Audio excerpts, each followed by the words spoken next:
Hey guys, welcome back to Maths Cube.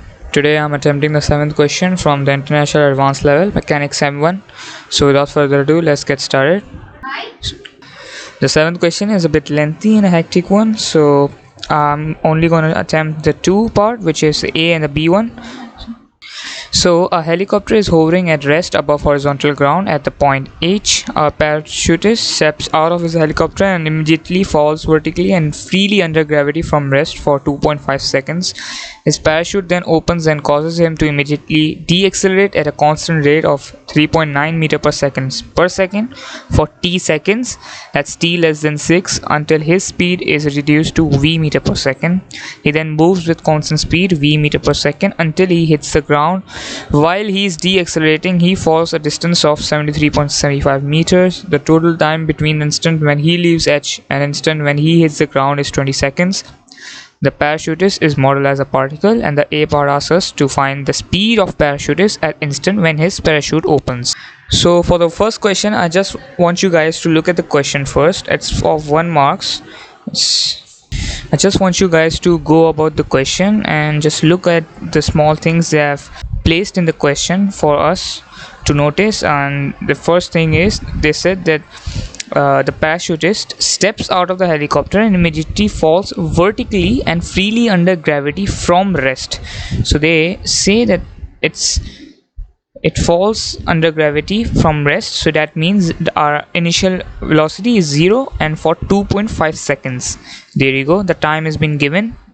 There you go, these are the things that have been mentioned. Our initial velocity, which is 0 meter per second, our g value or gravity acceleration due to gravity, which is 9.8 meter per second, and t, the time is 2.5 seconds. So to find the speed, what we'll do is we'll just simply multiply t with g, or you can say, there you go, v is equal to g into t. So how did I get this formula? If you remember your Suvet equations, so this is the Suvet equation I chose to plug in my values, which is v equal to u plus at. Now that we know that our initial velocity is 0 and we know that our a or acceleration is due to gravity, so I replaced a with g, so I have g into t, and when I plug in my values, so our final velocity is 2.5 g, or 2.5 into 9.8 gives us 24.5 meter per second. Always remember to add the units. And I'll tell you one more trick to find out if your answer is of the right units. So the units for velocity or speed are the same, which is meter per second, and I had the velocity equal to t into g. So my t, or the unit for time, you can say, are seconds. That's multiplied by meter per second. There you go, that's minus 2. So this second cancel out, so 1 second from this, so we are left with meter per second, which is ms minus 1 ultimately, and we get our final answer, which is 24.5, which is the correct answer. Moving on to the B part, which is sketch a speed time graph for the motion of the parachutist from the instant when he leaves H to the instant when he hits the ground. So what I'll do first is I'll draw the axis first, the y and the x-axis.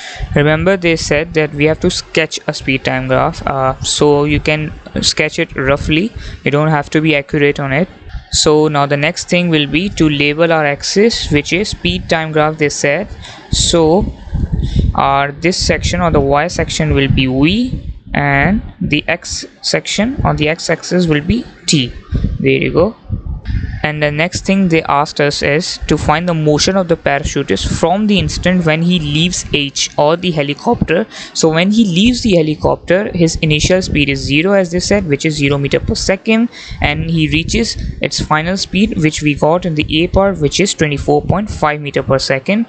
So our line will go something like this. It will ascend first, and I'll mark my final velocity.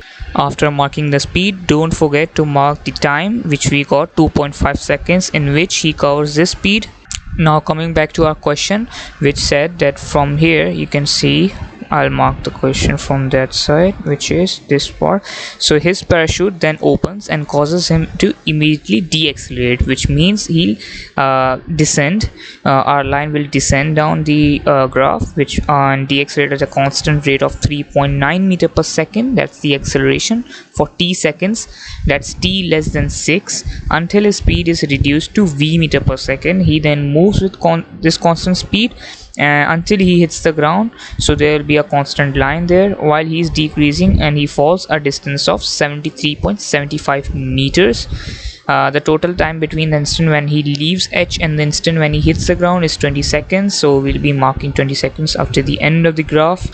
So our graph will go from here to this side. Will we descend till here, and they said that this speed is v, and the time will be they said that the t is less than 6, so this will be 2.5. you can see it's 2.5.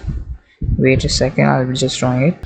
We should remember that the time will not be greater than 6, so our 2.5 plus t will be within the range less than 6, you can say. And then they say that he then moves with constant speed v meter per second until he hits the ground.